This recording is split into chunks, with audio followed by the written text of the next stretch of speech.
In this video, we will show you how to file a sales and use tax return with multiple locations. We protect all the confidential information that you provide to us. First, go to the website cdtfa.ca.gov and at the top, click on Login. That will take you to the Online Services Login page. Please log in with a username and password.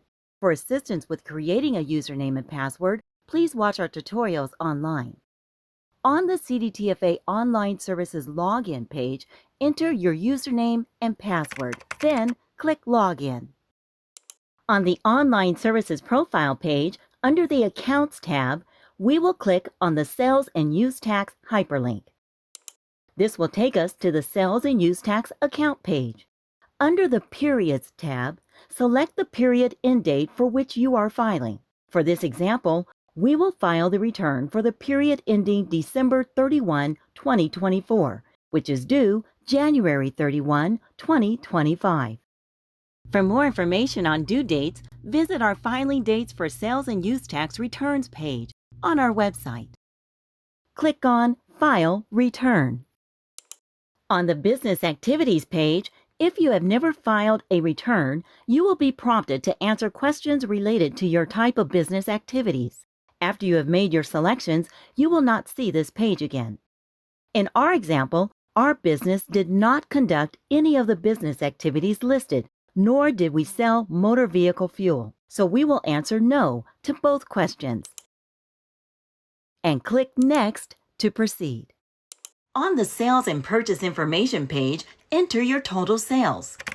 If your total sales include sales taxes you have collected, you may enter them as a deduction on the non-taxable sales deductions page later in the filing process. If you need help with this return, click on the link Online Filing Instructions located here. In this example, we will enter $150,000 in total sales, which includes sales tax collected. If you choose, you can save your work at any time so you can come back to it at a later date by clicking the Save Draft button. Enter your password, then click OK. You will then be directed to a confirmation page. Now that you've saved your draft, let's go back to filing your return. Click the Continue Editing button. Now we are back to your return. Click Next. You will see the Sales at State-Designated Fairgrounds page. If you are a retailer who makes sales of tangible personal property on a state-designated fairground, you must enter the total amount of your sales here. For more information, a complete listing of state-designated fairs is available on our website. For this example, we did not make any sales at state-designated fairgrounds. Click Next to continue. The non-taxable sales deduction page includes the most common deductions. In our example, our total sales of $150,000 included $12,380 in sales tax.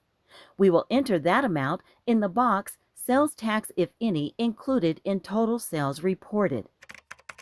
If your deduction is not listed, click on the empty box below Other Non-Taxable Sales for a list of other available deductions. If you have any adjustments, credits, and/or partial exemptions, select Yes to expand the field. In our example, we do not have any adjustments, credits, and/or partial exemptions. We will proceed by clicking Next. Schedule C applies to sales and purchases made at registered business locations. On the Schedule C page, the system will pre-populate your registered business locations.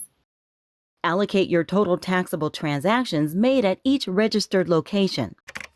In this example, we are going to allocate $7,000 to our Sacramento location and $130,000 to our Stockton location. Next, we have $620 remaining that will need to be allocated. Click Next to continue. You will only see this page if you did not fully allocate your total taxable transactions on Schedule C. On this page, click Yes if any of these business activity questions apply to your business to allocate the remaining $620. Otherwise, click the Previous button to fully allocate the remaining amount to your taxable transaction on Schedule C. In this example, we are going to select Yes, then click Next to continue.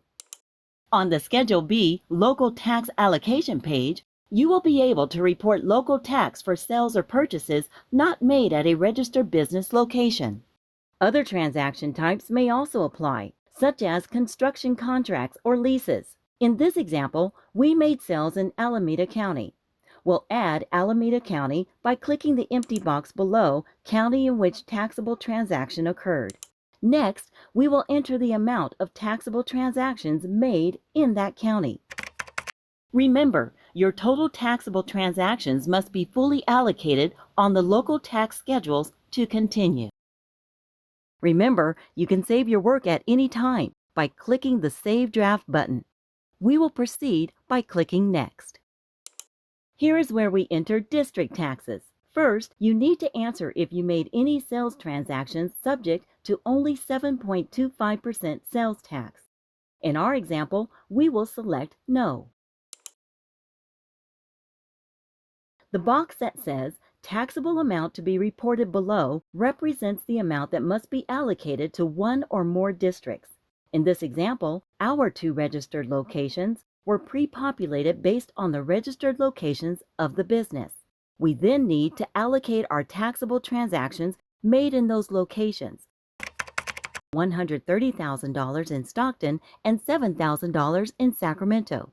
Then, we will add our non-fixed location by clicking on the next line in the blank box under County, and add the appropriate taxable transaction amount for that county as well. You may start typing the county name or scroll and select from the list. You may also type or scroll in the box under City. Alameda, $620. To delete a district tax, click on the red X. Keep in mind, the taxable amount to be reported below box must be fully reported in order to proceed. In our example, the $137,620 is fully allocated in the district tax schedule. The amounts match, and we will continue. Click Next.